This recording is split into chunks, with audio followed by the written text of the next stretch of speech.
Après l'euphorie de la victoire, Patrice Vergrit, qui a emporté l'élection municipale à Dunkerque, se lance dans une autre bataille primordiale pour lui s'il veut faire aboutir ses projets. Depuis le début de la semaine, il tente de rassembler autour de lui l'ensemble des maires de la communauté urbaine, ils sont 20, pour obtenir une majorité et, si possible, l'unanimité. J'étais serein déjà avant le second tour, j'étais serein dans l'euphorie du second tour, parce que ça a été une vraie euphorie dimanche soir. Je reste serein. Je pense que le maire aujourd'hui, tous les maires de la communauté urbaine, ce qu'ils souhaitent, c'est le développement du territoire. Donc je ne comprendrai pas demain qu'on puisse retourner à cette logique de clan contre clan. Aujourd'hui, le futur maire de Dunkerque a reçu le soutien de celui de Coudekerque-Branche, deuxième ville la plus importante de la CUD.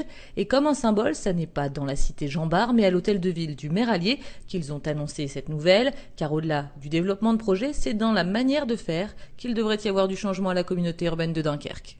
On ne sera plus dans une communauté urbaine très partisane, on sera dans une communauté urbaine qui aura l'envie d'inclure toute l'agglomération et tous les maires de l'agglomération et donc toutes les communes de l'agglomération. Plus de parents pauvres, plus de volonté hégémonique d'un côté ou de l'autre, la volonté de construire et de faire gagner le Dunkerquois dans son ensemble.